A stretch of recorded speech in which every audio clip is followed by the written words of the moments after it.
them both on the wet part of the racetrack.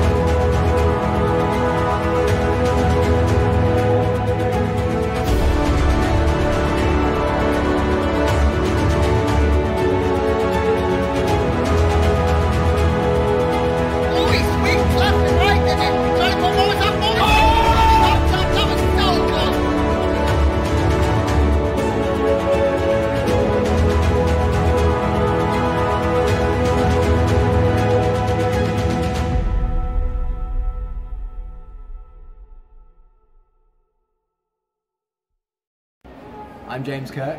I'm Mitchie Hoyer, and you're watching simnews.tv.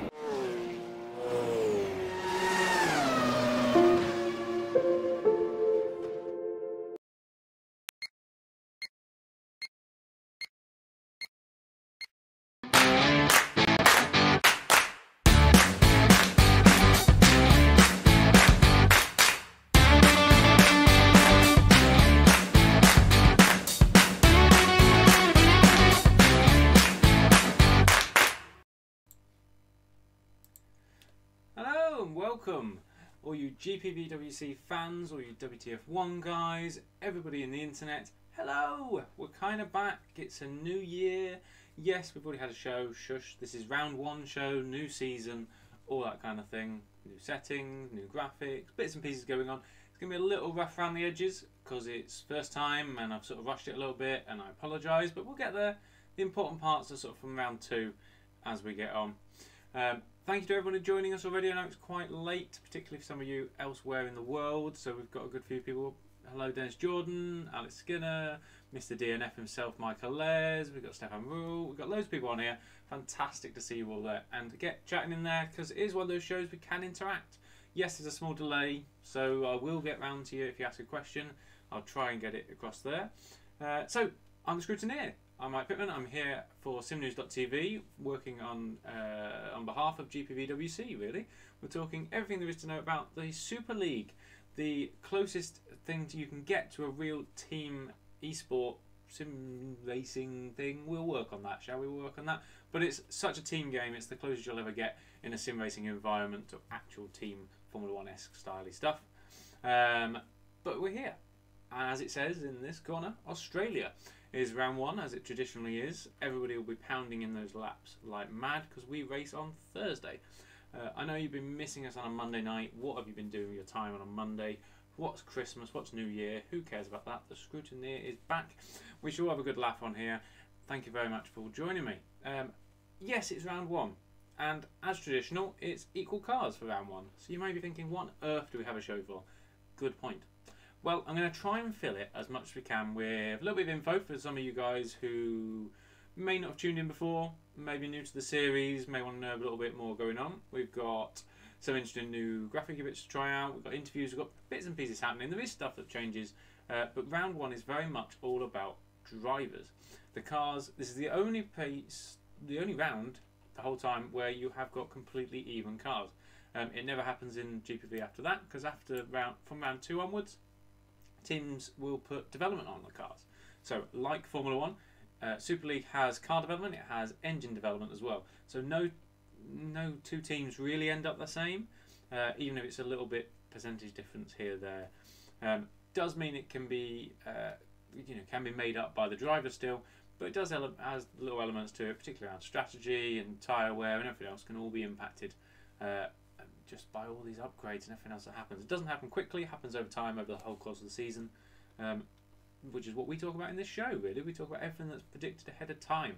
So everyone's already had to submit those upgrades, so all those teams will already have upgrades in the works ahead of round two, but they've already chosen engine and tyres.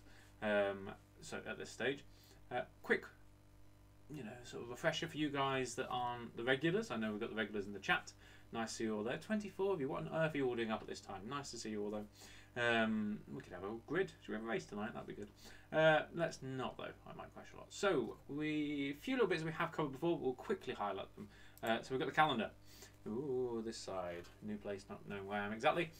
So at GPVWC Day, they announced the calendar, slightly revised. So we've got 16 rounds instead of 18. So you're going to get a couple of weeks off, which is nice, isn't it? Maybe have an actual break somewhere along the line. So as you can see there, we are at Melbourne, and then we head to Sepang, and we keep going through all the way through to Brazil into Lagos. In between times, we head to some really classic tracks: Montreal, Silverstone, Spa, Monza, Suzuka. All these guys places, Monte Carlo's in there as well. Dear God. So there's an awful lot going on. All these, of course, are covered across the whole ladder. So I know some of you will be looking, going, "Where's SL lights and things like that?" And all these. Well, they all get covered. They all race these tracks, sure.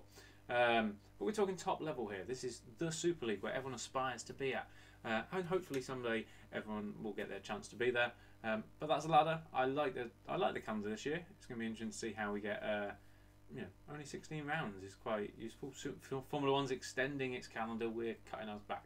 I quite like that. We've got the Raptor, Ringo. Yeah, if it's past your bedtime, don't stay up for this. It's all right. You can watch it back later, unless you want to ask a question early doors. The grid, the teams that are going to be on the grid was announced. We obviously know the lineups now as well. We have covered that in the Super League show. If you haven't seen that, you can see that on this channel. Make sure if you haven't subscribed, then you wouldn't know about it. So make sure you've had a watch now. Go back to that. It is in 2 parts as well, so there's an awful lot going on. Very detailed, and our predictions on what's going to happen. But as a quick look there, you've got a few new teams. We've got WTF1, we've got Green Stripes and Scrutineer Brasilia. They're the 3 that are new teams that have come up. Everyone else sort of survived a cull almost. A couple of teams dropped out. Nordson and Eval, and we've still got the reigning champs ACR Zaxpeed at the top. So we've got quite there's some big teams and big drivers when you go through it as well.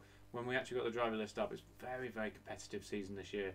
We haven't even started, and it already looks like it's going to be one of the most competitive years ever. We say that every year, but it really is getting more and more and more ramped up. I can't wait to see what happens in this season going forward.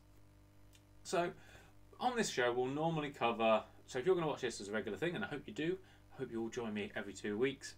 We've got Alex Skinner, new teams in Green Stripes. I'm counting Green Stripes as a new team because they're coming new into the Super League this year. Yes, they have been here previously.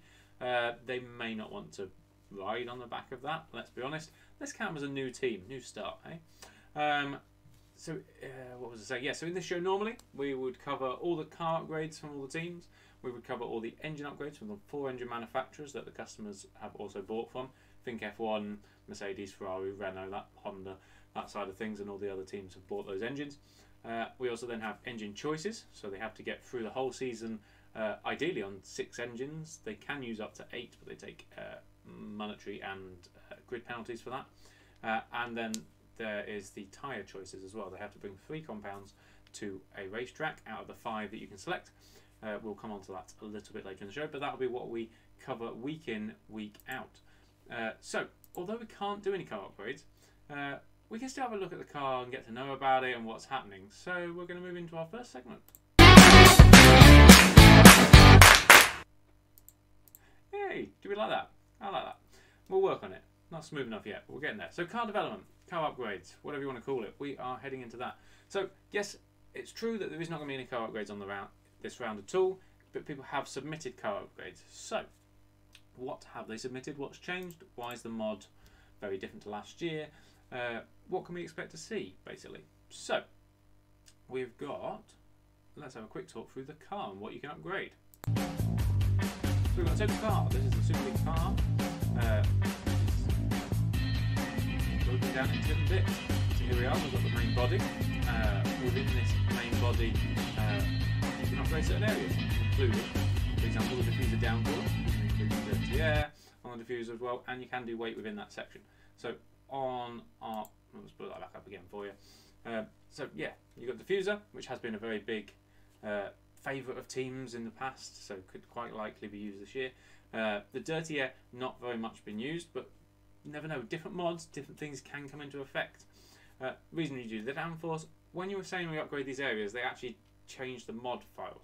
So the downforce coefficient will change on that particular area. So in this case, you're doing the diffuser, so that's sort of across the whole car as a base almost. We can also do the aero on this area as well. So we've got the body drag you can do on this, you can do the weight, and the diffuser are sort of the main ones from the body, and of that, dirty air and downforce as well from the diffuser.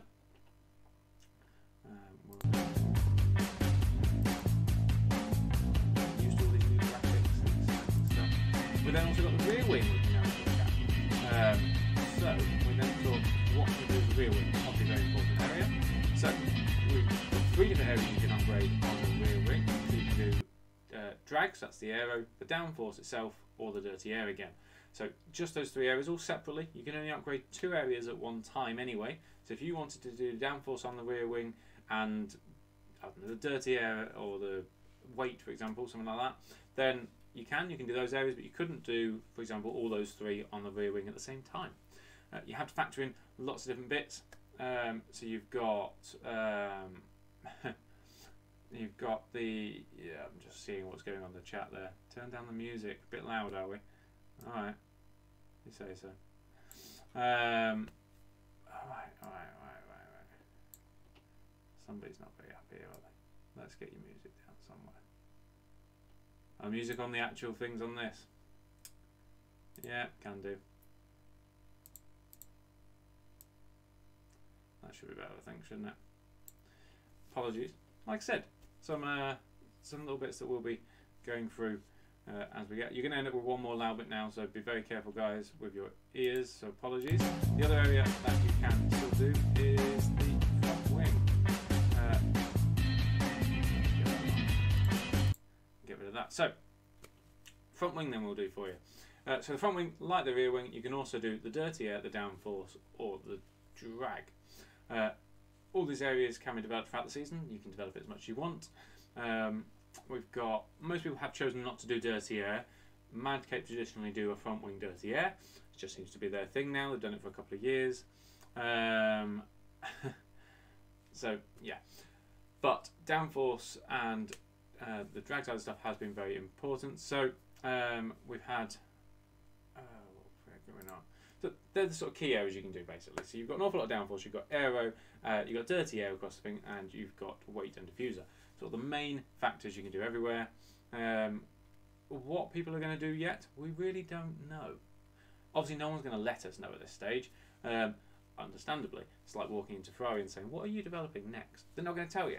So it's for us to find out, which we will find out before round 2. In the main, the odd team will decide not to develop round 2. And we'll develop all the way through to round 3. But let's have a look at the car again. See there also as well, we've got the halo. It's purely cosmetic, but it looks quite nice now. I'm getting used to it. We really, like, when Formula 1 started it and all this sort of stuff, it was, oh my goodness, how the hell, what have we got? I like it. I think it kind of, you know, I've got used to it maybe, I don't know. But yeah, it seems to work, particularly on this car, it works anyway. There's been some beautiful liveries as well. I haven't had time to do it on this. I may end up having to do another show, just because there is, yeah, there is some incredible liveries. If you haven't had a chance yet, GPVWC Instagram's put up quite a few of them. Have a look at that as well, because some of them are incredible. But I like the car this year. What they develop on it is going to be interesting. From an engine point of view, you've also got big developments there. We can develop, well, there's loads of areas you can develop now.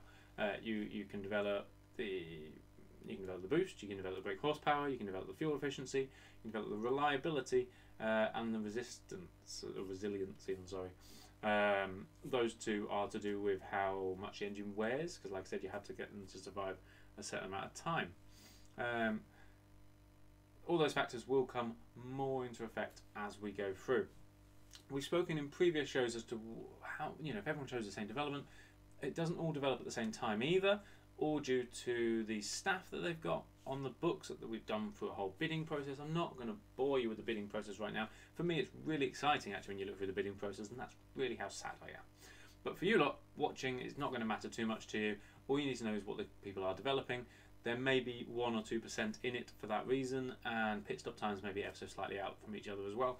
But it just means that literally no team will be exactly the same, even if they develop the same areas for the same amount of time. It's unlikely to be the same, especially across the course of a season. Really not going to end up with the same car. So everyone ends up with quite a unique car. So the only person you can really like check against is your teammate. So in that respect, it's quite exciting as well.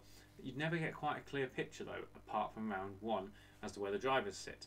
Now, that's all very well and good me telling you all this side of stuff, but what's actually happened compared to last year's mod. So some of you may have driven last year's mod, or at least have tried it. You might have had a chance in the Young Drivers test.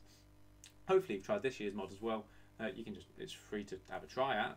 Actually racing though does cost, and of course you need a team. But you know, you can try the car. So I thought I'd try and find out what's gone on between last year and this year. How to do that? I thought, I'm not a driver. You know, if I try the car, it's not really the same thing. So I thought, let's try what's going on. Let's find a driver that would let us know what's happening. So I did.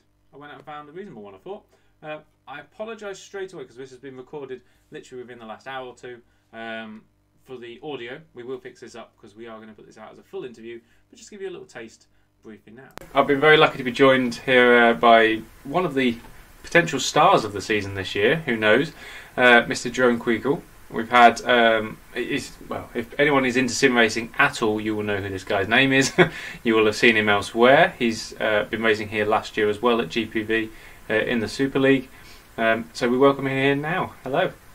Yeah, hi. Pleasure to be here. So, you know, let's get started. Thank you for being here on simnews.tv for us on the Scrutineer. Thank you very much. Wanted to crack, because we are talking Scrutineer and it's the start of the season and everything going on, we've got a whole new car. You did drive the second half of the year last year. Is there much difference between the two? Yes and no.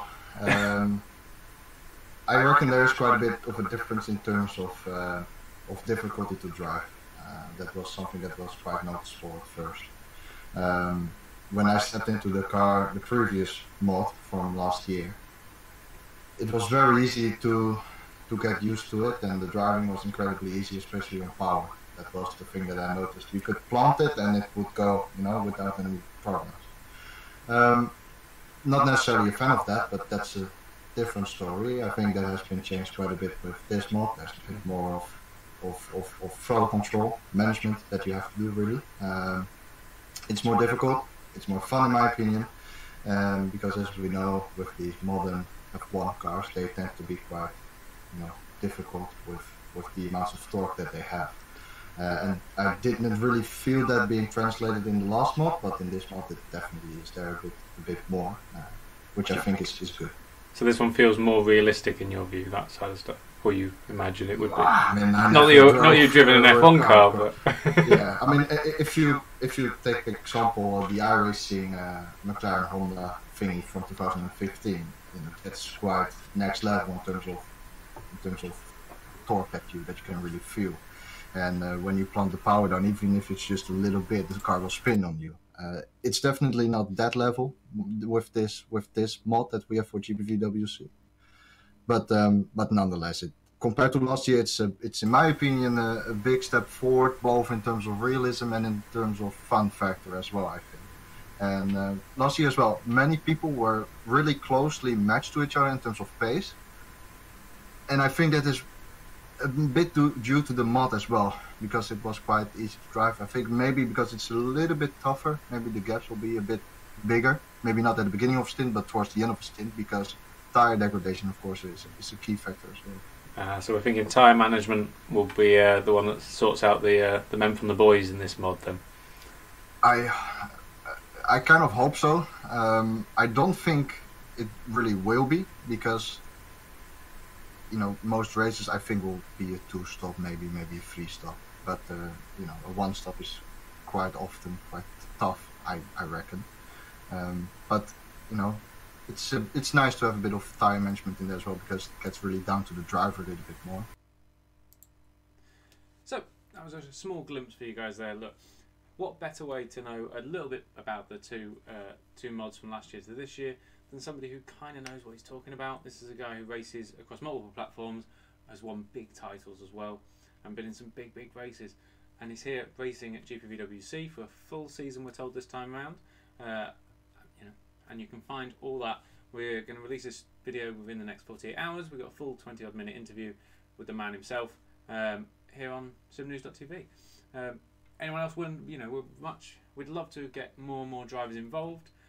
Speak to your team managers if you're involved. Please get in touch, and we'd love to get you on, because it's great to have you on board and get to know people's opinions, get to see you guys as well.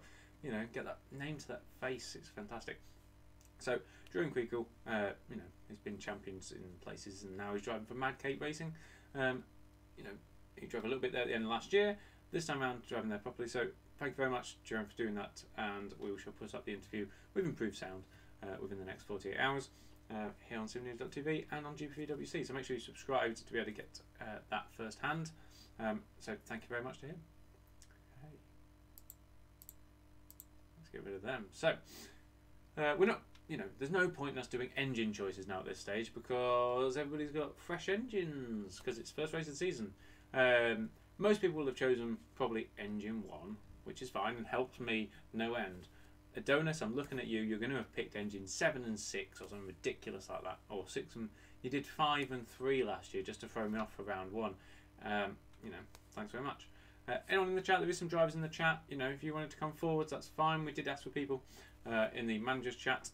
People that came forward first were very much Mad Cape, so thank you very much to them. And we hope to speak to them throughout the season as well, including some other guys here. So thank you. We've got some other people in the chat now as well. Hi to Ross. Hi to who else we got? Jeffrey. Thank you very much. Nice to see you on board as well. One thing that teams have had to do though that makes a difference, which isn't to do with development or anything like that, and will be a slight change for everybody else, is this one. Tyre selections. Yes. So we've got tyre choices. So like I said before, everybody has to select 3 sets of tyre, well, 3 compounds of tyres, sorry, out of the 5. So you've got ultra soft, super soft, soft, medium and hard, not including your wet and your inters, which they do also have in case it rains at all, or not, depending on who you are, but I would imagine you want to use them in the wet. So teams had to select their 3. They had to select it sort of blind. Hello to Mad Otter. Yeah, shout out if you haven't seen his channel as well, make sure you check that out. There's some great F1 2018 side of stuff, which is fantastic when it works, but generally fantastic channel, get involved. But the teams, they've got tyre choices. Oh, we've been through that one. Tyre choices, here we go. So the majority of teams selected the 3 softest compounds, so the 3 fastest compounds.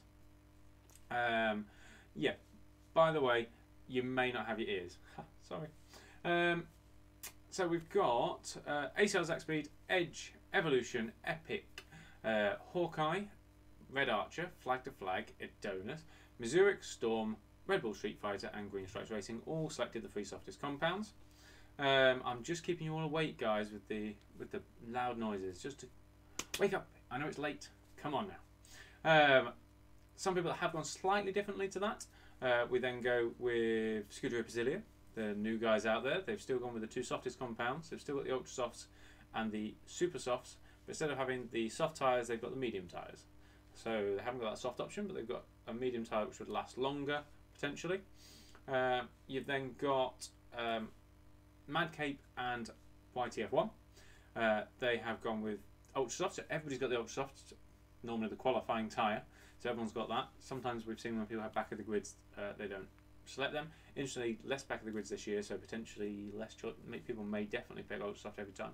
But they've got the ultra softs. They haven't got the super softs like the other cars, but they have got the softs and the mediums, which suggests that those 2 teams are very much looking at longer strategies, less stops potentially. Yeah. So the hard tyre is popular. Yeah, nobody selected the hard tyre. Not a surprise. It's the slowest tyre.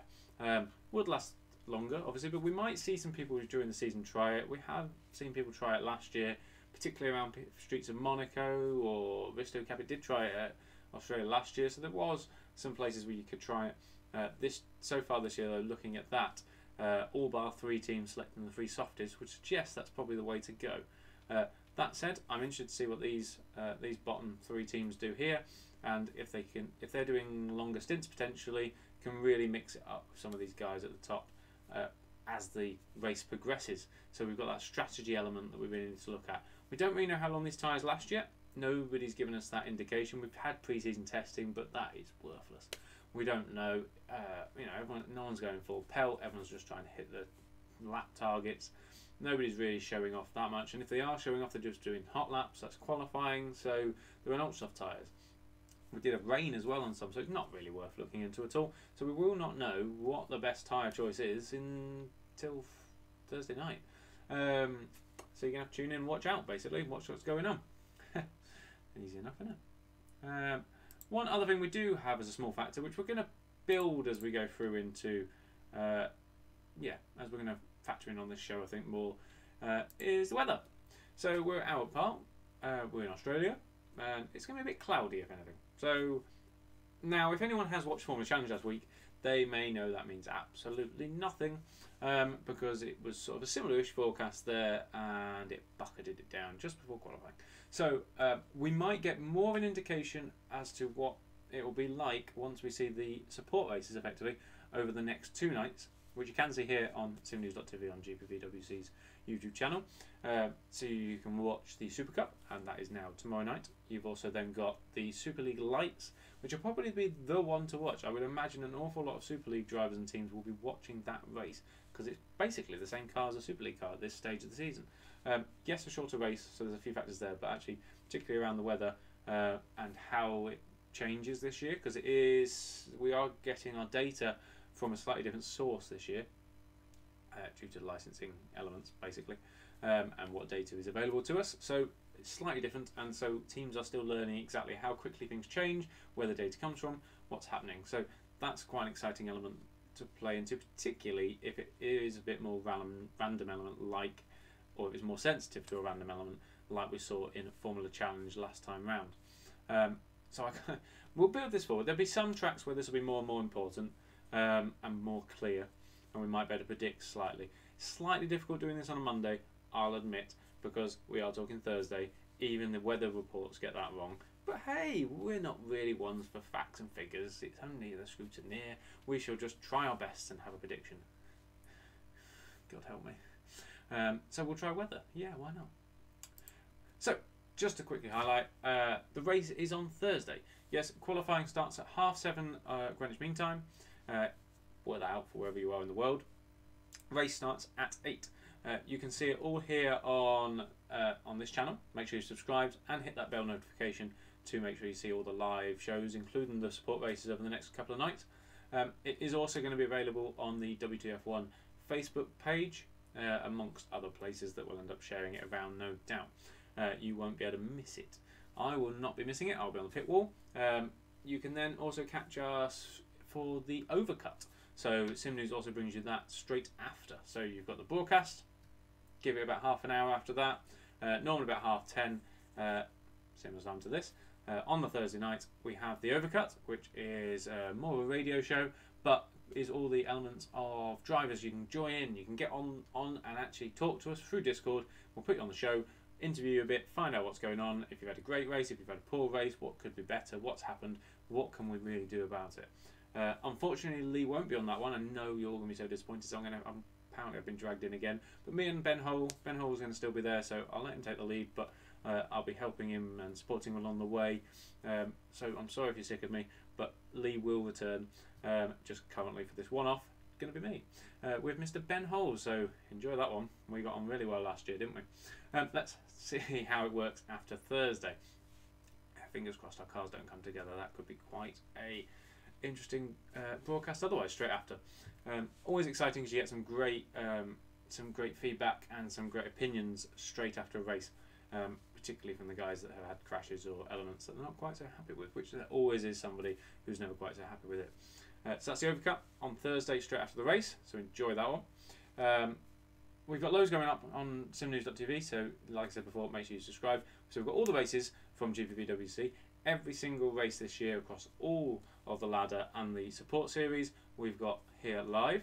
We've then all got the shows, so we've got the Scrutineer, I'm back on the Mondays, you've got the overcut straight after the race on the Thursdays, and we've got the SL show, which is coming back as well monthly. So you'll get a bit of a round table debate there, where you've got a chance to be on that as well if you want to. We've got people that can jump on as part of the panel, give their opinions on what's happened, what's going on, what could happen.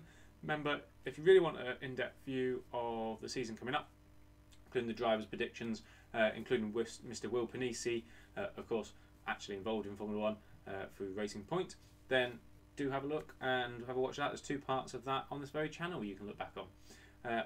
Thank you very much, though. You need, yes, thank you. I know, 32 viewers and only 3 likes. Shocking, shocking, guys. It really is. Hopefully, you're just so enthralled that you can't be bothered to press that like button. Don't all press that dislike button now. I know what you all like. I know what you all like. I'm watching you, Mad Otter. Everyone else though, if you do want to get involved and you're liking what we're doing, we have got a Patreon page. You can get really involved in our community, tell us what you want to see, get on the panel of shows, get your name out there. We might be able to use you on certain things, if that's driving, if that's talking, if that's on front of the camera, whatever you fancy doing. Or if you just want to support us and get involved and just have a good chat, you're more than welcome as well. So that's on the screen there for you. Our Patreon Community Member of the Month, Chris Shepherd at the moment. Thank you for your support there. Always very helpful.